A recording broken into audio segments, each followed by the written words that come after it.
I bought a haunted object at a thrift store, not knowing that.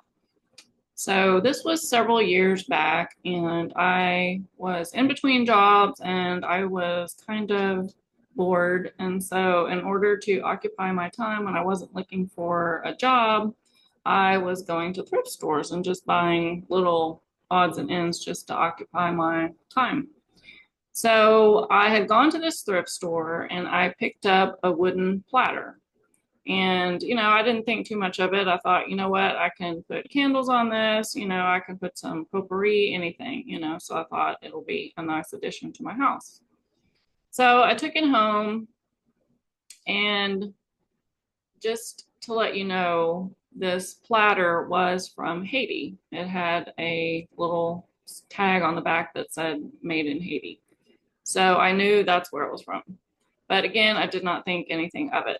So after a while, I had noticed that I was having some electrical issues in my house. So one of the first things that happened was I would have a light bulb go out. And I didn't think too much of it, but then another one would go out. And then the next thing that started to happen was this was back in the day when people had stereos. And so I had a stereo back in the corner of my condo, and all of a sudden it would just start turning on by itself. And, that can be very unnerving, especially in the middle of the night when all of a sudden your stereo starts playing music. So after a while, I started to realize, something kind of weird happening here. So I was actually in my bedroom, and all of a sudden I could feel that there was somebody standing right in front of my bed. And I mean, I was like, this was not a good feeling. It was terrifying. And I had lived in that condo for years and never had any issues, never had been afraid of anything. And I just remember just, having this fear.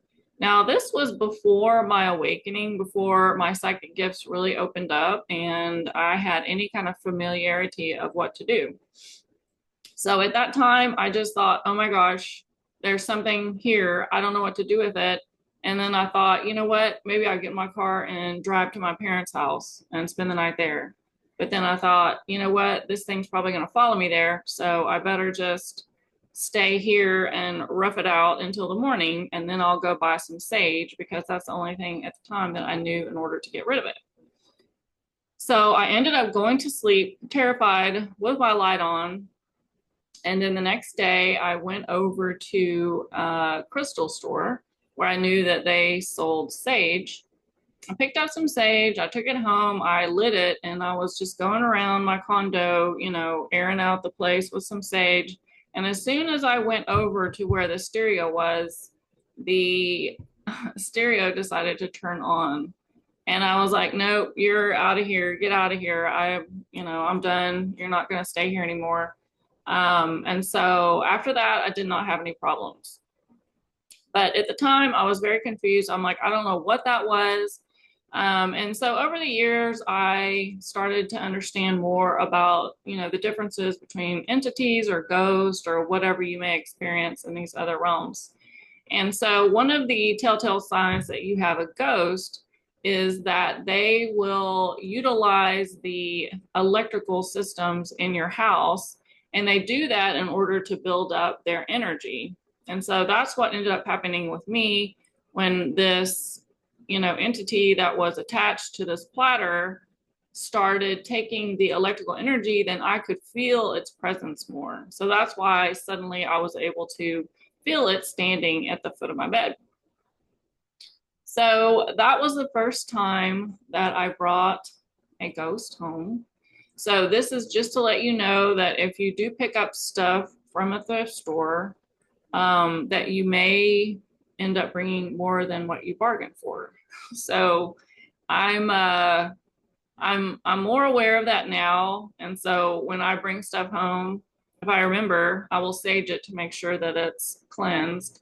I've heard that you can also, like if you have clothes, that you can kind of shake it out and make sure there's nothing there. But that is just something that, as you start to spiritually awaken, you're going to have these abilities come online where you're going to be able to pick up these energies, and you're going to be able to say like, okay, something's going on here. I'm starting to detect, some energy here that has not been here before. And so one of the ways that you can deal with ghosts, if they are in your house, is that you can actually just ask them to leave. You can sage.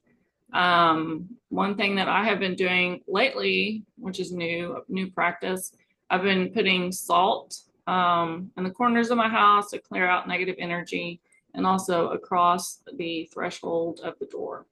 So that's just another protective measure that you can do. But, this entity, I know he did not have good feelings toward me, but, when you start working in these other realms, you are going to encounter some of these spirits that are not happy campers.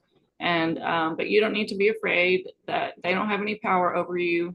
Yeah, they might knock out a couple of light bulbs, but ultimately we have more power and sovereignty over our world. So just wanted to share that story. So if you pick up anything from a thrift store, just make sure that you cleanse it when you bring it home.